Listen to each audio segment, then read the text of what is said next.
कभी तू जुदा तेरी मेरी कहानी। Let's forget guys. तो आज के टॉपिक में हम बात करेंगे अप्रोच एंजाइटी के बारे। तो हाँ, बारिश आ रही थोड़ी, मैं बैठ गया। आज मैंने 6 लड़कियों से बारे में पूछा कि अप्रोच एंजाइटी होती क्या है, इसको हम कैसे क्योर कर सकते हैं, इसका रीज़न क्या है। मैंने जाके बंच ऑफ स्ट्रेंजर से बात करी। मैंने देखना चाहता था कि मैं वर्ल्ड किस तरीके से सोचता है, स्पेसिफिकली प्रीवियंस किस तरीके से सोचती है। And I got my answers. वो सोच रही थी कि सामने वाला बंदा गलत एक्ट करता है, उनको ठीक होना चाहिए, दैट्स वाई। वो ये किसी ने भी ये नहीं बताया कि हमारे अंदर खराबी है एंड हमें ठीक करना चाहिए। तो अभी मैं तुम्हें बताऊंगा कि तो एग्जैक्टली तुम्हें क्या करना है। उससे पहले तुम क्लिप्स देखो कि उन्होंने क्या बताया, सोशल एंजाइटी का कारण क्या है, उनसे कैसे इंप्रूव कर सकते हैं। सोशल एंजाइटी की मेन वजह उसको कि अगर हम किसी से कोई ही बात कर रहे हैं तो हमें ये लग रहा है कि सामने वाला में हमारी बात वगैरह जज करेगा। सोशल एंजाइटी काफी टाइप से आती है, ऐसा नहीं है। बेसिकली आज के टाइम पे अगर हम बात करते हैं तो सोशल मीडिया का टाइम है, काफी लोग अपने आप को एक्सप्रेस कर पाते हैं, ठीक है। एक एनवायरमेंटल फैक्टर बहुत होता है कि आपका फैमिली बैकग्राउंड कैसा रहा है, पीछे का आपका कंजर्वेटिव था, ऑर्थोडॉक्स था, उस वजह से लोग अपने आप को एक्सप्रेस नहीं कर पाते क्योंकि उन्हें घर पे भी फ्रीडम नहीं मिलती। वो हम उसके सामने इंटीरियर फील करते हैं, इसलिए सोशल एंजाइटी। तो सोशल जजमेंट रीजन है, तो उसको कैसे ठीक करा जा सकता है। इसको ठीक करा जा सकता है जैसे कि हम आपस में ज्यादा से ज्यादा बात करें, कोई किसी को जजमेंट पास ना करे कि मान लो आप इन द मेन टाइम अगर कोई आपके बारे में वो ही बात आपको कह के या वो आपको इंटीरियर फील करवाए या आपको ऐसा बोल ले कि तूने ऐसा किया था वैसा। मेरे ख्याल से एक तो सोशल स्टेटस है इसका कारण कि लोग ये देखते हैं कि अगर मतलब वो इकोनॉमिकली इतना अच्छा नहीं है, अच्छा कंपेरिजन। सेकेंडली पीयर प्रेशर होता है कि अगर आपका कोई दोस्त बहुत ज्यादा एक्सट्रोवर्ट है तो आपको अंदर से फीलिंग आने लग जाएगी कि I am nothing compare to him, तो ये मोर है। ओके, तो उस वजह से ध्यान लग जाता है। और आजकल ना ये बहुत है कि ट्रस्ट इश्यूज काफी ज्यादा हो रहे हैं क्योंकि no one is committing to a certain relationship. Like means either it is can be a friendship or any situationship or relationship, no committed नहीं है, तो वो वाला ट्रस्ट इश्यूज आ जाते हैं। उस वजह से लोग चाहते हैं कि ऐसे लोगों से के साथ रहने से अच्छा है कि हम ना ही रहने, हाँ अकेले ही रहे। दूसरा जो मुझे लगता है कि कुछ ऐसा है, अगर कोई अपना खुद का पॉइंट ऑफ व्यू रखता है या थोड़ा डोमिनेंट होता है तो उसको लोग साइड कर देते हैं क्योंकि वो उसकी जैसे एक चापलूसी नहीं करता, एग्जैक्ट वर्ड में वगैरह। तो अगर वो चापलूसी करेगा तो उसके साथ सब कुछ ठीक रहेगा। अगर वो अपना खुद का पॉइंट ऑफ व्यू स्ट्रांगली रखता है, गलत को गलत कहता है और सही को सही कहता है, हाँ, तो उसको दरकिनारे कर देते हैं, तो वो फिर अकेले लोनली फील करता है। तो अभी हमने बात करी कि लोग एक दूसरे से बात करने से डरते हैं, तूने कही थी जजमेंट फील करते हैं, तो फिर वो तो डरेगी तो बाद में डर कैसे दूर करेगी इसे, मतलब डर कैसे दूर करा जा सकता है। मान ली जैसे कि मैं आ रहा हूँ और मुझे तेरे से बात करने में डर लग रहा है, तो मैं कैसे बात करूँ, मेरा डर कैसे दूर होगा। डर तो इसी में कैसे दूर हो सकता है, हम ज्यादा से ज्यादा इंटरेक्ट करें एक दूसरे से, मतलब कोई भी जज ना करे। कोई भी हमें कुछ भी बता रहा है तो ठीक है, वो बता रहा है, उसकी जिंदगी है, हमारी अपनी चल रही है सब कुछ। कोई भी उसको ये जज ना करे कि वो ऐसा सा आया, उसने मेरे को ऐसा बोला, ऐसा क्यों बोला, क्या हुआ, तू तो ऐसा है वैसा है। अगर हम सामने वाले को जजमेंट पास करने लगा तो वो इंटीरियर फील करता है। उसको सोशल एंजाइटी इसलिए होती है कि सामने वाला मेरे बारे में क्या सोच, तो मतलब वो जजमेंट फील करते हैं। तो अब इसका सोल्यूशन हुआ सामने वाला जजमेंट पास ना करे और हम ज्यादा से ज्यादा इंटरेक्शन करें ताकि हम सोशली एक्टिव होते हैं। हाँ, इसको कैसे इंप्रूव कर सकते हैं हम। इसको इम्प्रूव ऐसे कर सकते हैं, ये सब चीजें ना ध्यान में रखते हुए सिर्फ ये देखा जाए कि अगर वो अपना पॉइंट ऑफ व्यू रख रहा है तो वो क्यों रख रहा है, ये भी उसका कुछ कारण होगा। उसको अंडरस्टैंड करने की जगह उसको अकेला ना छोड़ें, इनसे उससे बात करें। ऐसा नहीं है कि भाई कोई भी इंसान बुरा नहीं होता, उसका खुद का कोई पॉइंट ऑफ व्यू होता है तो उसको समझने की कोशिश करनी चाहिए। तो जब वो अकेला रह जाता है तो ऑब्वियसली उसके दिमाग, जब कोई भी आदमी अकेला रह जाएगा तो उसके दिमाग में यही आएगा कि भाई मैं अकेला हूँ, दिमाग में बहुत सारी चीजें आने लग जाती है, फिर वो डिप्रेशन में चला जाता है, एंग्जाइटी इश्यूज हो जाते हैं उसको। एट द एंड फिर वो उसको जो सही मतलब सोशलाइज करने का अच्छी बात। हाँ, धीरे हमारे पीयर प्रेशर की, then I was in 10th, so there was an open elective जो पीयर प्रेशर को बताता था कि पीयर प्रेशर क्या होता है, हमें क्या क्या चीजें करनी चाहिए, तो ये कुछ स्टेप क्या। तो उसी टाइप से हमें ये वाली चीजें पे कि हम कभी मेंटल हेल्थ के बारे में बात ही नहीं करते। किसी को कहते हैं कि डिप्रेशन हो रहा है तो कहते हैं अरे क्या है, कुछ नहीं होता डिप्रेशन। तो ये वाली चीज को ना हमें पॉइंट आउट करना चाहिए कि जितनी फिजिकल हेल्थ जरूरी है उतना ही मेंटल हेल्थ बिल्कुल। तो ये थोड़ा सा करिकुलम में डालना चाहिए, स्कूल करिकुलम में, ताकि आई होप तुमने क्लिप्स देख ली होगी। तो लेट्स जस्ट टॉक अबाउट कि अप्रोच एंजाइटी एक्चुअली में होती क्या। whenever you see a girl, like let's say in a gym, let's say in a park, तुम्हें वो अच्छी लगी, तुम सोचोगे बात करूँ कि ना करूँ, इससे बात कर लेता हूँ, नहीं करता, या कर लेता हूँ, नहीं करता। फ़ोन पे बात कर रहे हो, बिजी होगी, या फिर वो उसके पास कोई बॉयफ्रेंड है, उसका कोई भाई है, वो भी बिजी है, कुछ कर रही है, तो तुम उससे बात नहीं करते। फिर जब तुम घर पे जाते हो ना, तुम सोचते शिट, काश मैं अप्रोच कर देता। एंड तुम्हें जो गिल्ट होता है ना, वो बहुत बड़ा होता है। तो दिस इज अप्रोच एंजाइटी कि तुम्हें किसी से बात करनी थी एंड यू डोंट, तुमने अब तक उससे बात नहीं करी, तुम्हें अप्रोच एंजाइटी आएगी, तुम्हें डर लगा उससे बात करने में, and you regret it later. So how to cure it, what's to do. सबसे पहले बात करते हो व्हाई एग्जैक्टली इट हैपन, ऐसा एग्जैक्टली होता क्यों है। सबसे पहले इवोल्यूशनरी वाइज बात करते, जो मैं एग्जैक्टली करता हूँ भाई सच है। तो हमारे आसपास की जो फीमेल्स होती है उनके पास एक प्रोटेक्टिंग मेंबर होता है। कोई भी फीमेल होती है वो अपने साथ एक प्रोटेक्टिंग मेंबर रखती है, एक मेल रखती है, एक husband, may be brother, may be father, जो कि उसे प्रोटेक्ट करता है।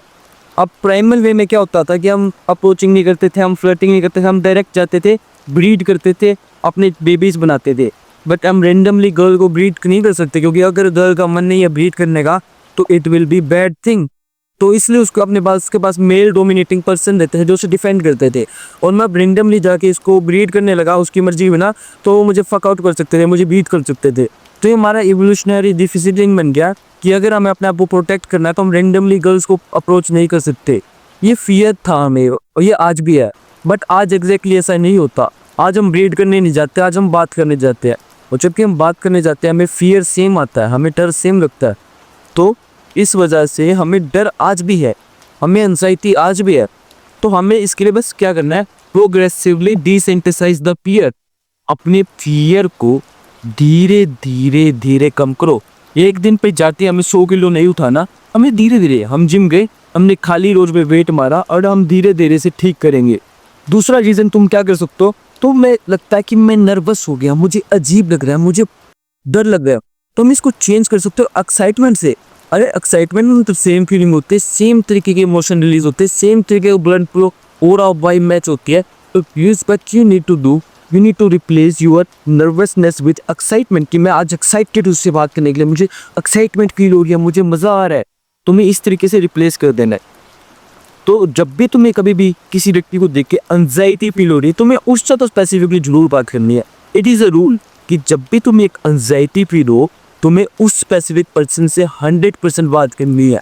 क्योंकि अगर तुम्हें एंजाइटी फील नहीं हो रही तो हमें क्या वैल्यू क्या मिल रही है, क्योंकि हमें डर ही नहीं लग रहा। और जब भी हमें डर लग रहा है हम उस टाइम तो जरूर बात करेंगे, तभी हम अपने फियर को डिसेंसिटाइज कर पाएंगे। क्योंकि as always we say do the hard work specially when you don't feel like to do. मतलब हम वो वाला वर्क करेंगे जब हमें मन नहीं कर रहा। So we will talk to always whenever we don't feel like to do. अब इट इज़ नॉट लाइक कि हम कोई इंटेंशन के साथ जा रहे हैं, approaching without intention, approaching without agenda. तुम्हें लगता होगा तुम डेटिंग के लिए जा रहे हो, तुम सीधा जाते ब्रीड कर दोगे। नो, तुम्हें बिना किसी इंटेंशन के जाना है। तुम्हें जाना है बस नॉर्मल एक अप्रोच करने के लिए, कोई पंचायत एजेंडा के साथ नहीं। तुम्हें कुछ नहीं सोचना कि ये स्पेसिफिक थिंग हो जाएगी, मैं ये बोलूँगा। तुम्हें बस जाना है, बस बात करने के लिए। फेलियर मिल रहा है, तुम उससे सीख रहे हो। रिजेक्शन मिल रहा है, तुम उससे सीख रहे हो। तुम्हें डेटिंग हो रही है तो एक बोनस बेनिफिट है, बट तुम इसके लिए नहीं जा रहे। तो always go without any agenda. Because it is not like girls always will be in mood. Some maybe she has a work, maybe she is getting late, maybe she wants to, maybe she's not in mood, maybe you are not her type. It's upon her. You don't reject yourself, it's her duty to reject you. So what you will do, you will go to her. If she is not in mood, she will tell you. If she is in a mood, she will tell me. So you will approach always whenever you feel a fear or anxiety. Step number 2, success is in approaching. जब भी तुम्हें failure मिलता है, rejection मिलता है, वो तुम्हारी learnings होती है। तुम एक्सपेक्ट नहीं कर सकते कि तुम पहले दिन ही जाओगे तुम 30 मार खा बन जाओगे। अगर एग्जांपल दो, जैसे कि एक स्विमिंग पूल है, तुम उसमें गए, तुमने सोचा पहले ही दिन में मैं ओलंपिक का स्विमर बन जाऊंगा, नहीं बन सकते, बट एटलीस्ट तुमने तैरा, तुमने स्विम तो करा ना, तुम डूबे तो नहीं ना। तो यही मैटर करता है, तुमने अप्रोच कर दी, approaching is a success. You don't want approval, you don't fear of rejection, you just want to do an approach. अभी हम इस स्किल में मास्टर कर रहे हैं, बाद में हम अप्रोच की क्वालिटी बढ़ाएंगे। Right now we are focusing on quantity. So इसके लिए तुम क्या कर सकते हो, इसके लिए हमारे पास दो वेज है।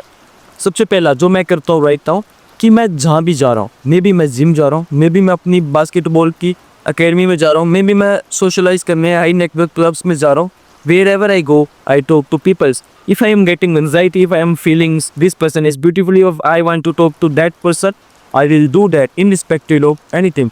सो जहाँ पे भी मैं जाता हूँ, नॉर्मल लोगों से सोशलाइज करता हूँ, ये एक नॉर्मल बात हुई। दूसरा देख क्या हो सकता है, तुम स्पेसिफिकली वीकेंड्स पे अप्रोचिंग के लिए बाहर जा सकते हो।